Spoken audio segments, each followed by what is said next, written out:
Alors guys, cette fois-ci, comme je vous disais, on va parler rapidement d'une autre personne. C'est une ex de Didi. Elle s'appelle Gina Hunt. Gina Hunt? Gina, ok? Je pense que c'est une IG girl, influenceuse, modèle. Les beautés qu'on voit sur l'influenceuse beauté, là, on va dire comme ça. Je pense aussi elle était dans les ex de Chris Brown aussi. Mais vous savez, dans ce réseau, dans ce milieu-là, s'interchangent leurs girls comme c'est comme ça, c'est comme ça. Mais quand je la regarde, elle est vraiment le type de Chris Brown. C'est vraiment littéralement le type de Chris Brown. Et c'est étrange, Chris Brown est dans le même réseau que lui. Bref, mais on va parler d'elle. Pourquoi? Parce qu'elle avait fait déjà des révélations. Elle avait fait beaucoup de révélations. Et puis comme ça a été mis sur silence, où le monde a dit, ah, de toute façon, tu savais dans quoi que tu allais recevoir ces commentaires-là. Et j'en profite de reparler de sa situation, de parler d'elle aussi, que son nom soit aussi vu. C'est sûr qu'elle est comme, elle n'est pas une chanteuse à la Casey, mais elle aussi, je pense, son témoignage, c'est fort. Donc, on y va.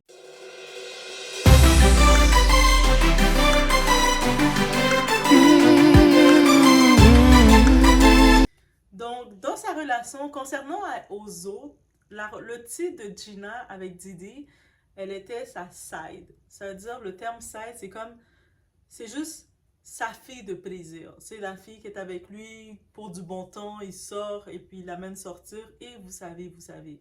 En tant que tel, la relation moderne d'aujourd'hui qu'on nous met en avant. Vous savez, la relation que les femmes, elles savent que c'est pas son officiel, mais c'est leur bon gars qui est bien billionnaire, bien riche qui va les amener sortir, ils vont faire deux, trois petites positions, ils vont s'amuser en échange. C'est une relation transactionnelle. Encore une fois, on vient encore dans le fait que je répète, cette culture, la culture de l'immoralité, la culture du 304, la culture du dating transactionnel. Donc, il y a des risques. Et c'est pas parce qu'un homme a autant d'argent que cet homme avec autant d'argent a autant de valeur pour couvrir son argent. Et on peut le voir complètement dans le cas de Didi. Donc, il a ses valeurs, mais pas nécessairement les valeurs qu'il faut. Mais il a de l'argent. Et je sais que beaucoup de personnes s'arrêtent à l'argent en se disant que c'est correct, depuis que j'ai de l'argent, j'aime mieux pleurer dans une Lexus, dans une grosse auto que d'être pauvre, mais à quel risque? Elle nous a parlé que aussi, elle nous faisait des témoignages que Didi utilisait de la force avec elle, jusqu'à un moment, je pense elle était tombée enceinte de lui, donc on a pu comprendre qu'elle avait des relations avec lui. En tombant enceinte de lui, il avait forcé à retirer l'enfant parce qu'il a dit non, je veux pas que tu portes mes enfants. Toi, je t'ai pas conçu pour ça parce que lui, on le voit que il semble réellement décider qui va porter ses enfants ou pas. Donc dans sa tête, il semble avoir une idée. Et c'est pour ça qu'on voit les mères qui ont ses enfants, il y a une catégorie, les femmes qui portent ses enfants sont une catégorie, et les femmes qui s'amusent avec elle, qui l'utilisent pour un d'autres trip, ces femmes objets, on va dire, c'est d'autres catégories. Donc, on ne sait pas, par contre, la durée du temps qu'ils sont restés ensemble, parce que c'est pas officiel. Elle n'était pas une fille, une petite amie officielle avec lui, justement, mais assez qu'elle le fréquentait, qu'elle est tombée enceinte de lui, et il a forcé à mettre fin à la grossesse. Je pense qu'à ce moment, il avait même raconté dans un podcast de Tashaki, dans l'américaine qui fait des podcasts, parce que Tashaki l'avait reçu. Et puis, vous direz d'aller regarder, d'aller regarder, prenez les noms, vous allez sûrement le retrouver. Je ne le retrouve pas, guys, j'ai la paresse d'aller regarder, d'aller chercher pour le prendre, mais vous allez Tashaki sur YouTube. Et elle laissait entendre que il voulait tellement mettre la pression pour qu'elle mette fin à sa grossesse qu'il était allé avec la force pour dire ça va partir d'une façon ou d'une autre. Il avait vraiment eu la pression et elle avait dû se faire une chirurgie parce que je pense qu'il avait un petit peu sa mâchoire, les os de sa mâchoire c'était un petit peu démantelé. Ou le terme c'était un peu déplacé. Donc on peut juste imaginer, on voit la vidéo de Cassie et on entend son témoignage à elle, on peut comprendre que pour avoir la mâchoire qui s'est un petit peu déplacée, qu'elle est obligée d'aller se faire une chirurgie pour replacer sa mâchoire correctement. Donc, on voit le genre de force qu'il utilisait sur ses partenaires, ses concubines, sur ses girls, sur ses go, je sais pas le terme qu'on utilise pour lui. Mais, et quand un moment sur les réseaux sociaux, ça, vous pouvez aller voir son nom, elle a encore ses pages sont actives sur les réseaux sociaux. Un moment sur le réseau, le X, le réseau Twitter, là, euh, elle parlait comme, elle exposait la situation parce qu'à un moment, elle avait arrêté de suivre Didi, il était en follow, et commençait à parler, s'exprimer de tout ce qu'il faisait, réclamer un peu de justice, pouvoir se vider un peu. Il y avait Didi répondait pas, bien entendu, il va pas répondre à tout ça. Et qui venait l'attaquer, lui répondre et se moquer d'elle, c'était Yon Miami. C'est pour ça que je tenais à montrer la vidéo de Yon Miami, qui est vraiment la complice de Didi, et peu importe les fanatiques vont dire, c'est la complice de Didi, parce que Yon Miami, elle la répondait, elle se moquait d'elle, elle disait même, t'inquiète, tu parles beaucoup sur les réseaux, mais je vais faire en sorte que Didi, il te fait encore pire, et puis c'est moi qui vais être sur ta tête. Tu sais, elle menaçait comme ça, en public, là.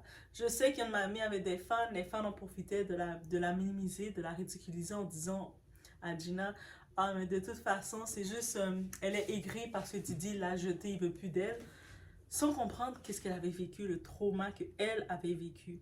Elle n'a pas eu aucune compensation. C'est sûr que peut-être le fait que c'était pas officiel, il n'y avait aucune preuve que c'était officiel, mais en tant que tel, je pense qu'elle peut trouver des preuves. Donc, que ce soit les preuves médicales, parce qu'elle dit qu'elle a fait des chirurgies, de quoi, et aussi avec tout ce qui arrive, elle aussi, elle a un témoignage et malheureusement, c'est pas la justice pour toutes et le monde n'a pas la sympathie pour tout le monde. C'est bien facile de tout mettre une personne comme qui reçoit la sympathie, mais vous laissez savoir qu'il y a d'autres personnes aussi qui méritent aussi la sympathie. Et je pense que mon côté sensible, j'ai quand même été plus touchée pour Gina.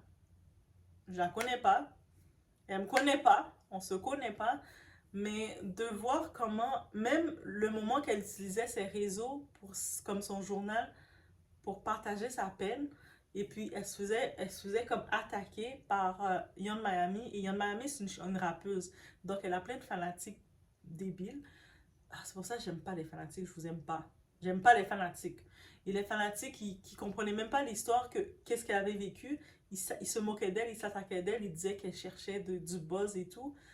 Et c'est sûr que maintenant, on se dit, on comprend pourquoi elle parle plus nécessairement, mais elle n'a pas eu de compensation, elle n'a rien eu. Elle a été traumatisée par la force de retirer un enfant. Elle a fait des chirurgies parce qu'elle avait été de sa mâchoire, tout ça. Il était vraiment tout ce qu'elle avait vécu avec lui. Elle parlait de tout ce que Cassie disait dans sa plainte. Elle aurait pu être à côté de Cassie et pouvoir confirmer les choses. Parce que même dans son facteur temps, elle avait vécu. Elle racontait que des fois, quand il est avec ces filles-là, c'est vraiment, c'est des poupées objets, là, comme s'il les a payées. C'est pour ça que je vous dis, mesdames, est-ce qu'on peut apprendre à nos petites sœurs, est-ce qu'on peut apprendre à les plus petites, pensez pas qu'un homme qui a de l'argent, ça équivaut de la valeur. Il faut beaucoup plus que ça, réclamer beaucoup plus que ça. Et vous avez plus de valeur que ça vous-même. Votre corps vaut plus que... Même si l'homme vous donne un 25 000, votre corps vaut plus que 25 000. Est-ce qu'on peut commencer à sensibiliser les jeunes sur ça, les femmes et même les jeunes hommes, même vous les plus jeunes? Je pense que cette fois, je veux vraiment faire ce message aussi pour toucher les plus jeunes qui sont là, qui sont influencés par le fast life, le monde rapide, de se dire qu'ils aimeraient ça aussi, kiffer la vie d'être riche, célèbre et tout ça. Mais quand on voit que, tu vois, j'en parle, c'est parce que on a tellement grandi en voyant Didi, Excellence, en voyant toutes les vedettes, les célébrités.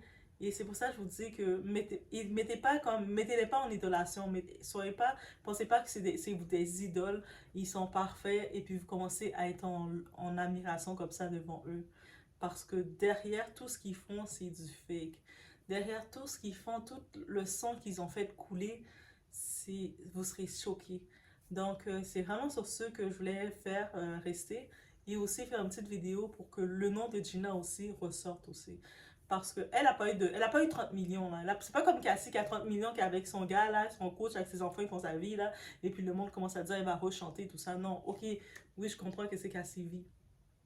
Je veux pas minimiser Cassie, mais Gina, elle a rien de tout ça. Elle a même pas eu la possibilité sur ses réseaux sociaux où elle n'est pas payée, parce que les réseaux qu'elle utilisait, c'est le Twitter, là, l'ancien Twitter. J'aime ça dire le nom Twitter, mais c'est sur Twitter qu'elle utilisait pour écrire un peu ses traumas. Après, il y a quelques podcasts comme Tasha K qui l'a invité, quelques podcasteurs, Perez Hilton qui l'avait invité. Ils ont tous entendu son témoignage, et peu importe dans les podcasts qu'elle était invitée avec d'autres personnes qui font des podcasts, elle a jamais changé sa version.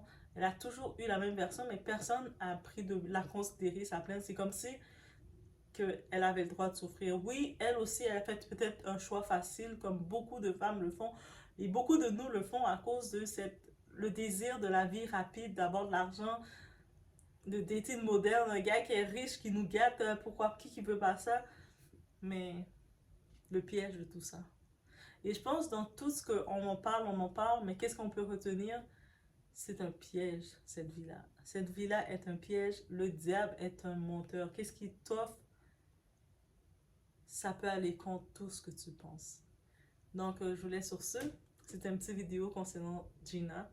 Et aussi pour venir ajouter que je ne crois pas à l'innocence de Yung Miami, la rappeuse, parce que Yung Miami était en train de faire son trou. Et je me dis, maintenant tu vois, le vidéo de Cassie a été exposé, tu veux faire semblant que tu te dissocies du type, mais Gina a vécu, peut-être pas une longue période, mais elle a vécu aussi de quoi? Il était en train de l'attaquer et tu la menaçais même de faire Didi de la faire encore plus de mal. C'est-à-dire qu'on comprend quelque chose. Donc je vous laisse sur ce, guys. On se voit au prochain vidéo.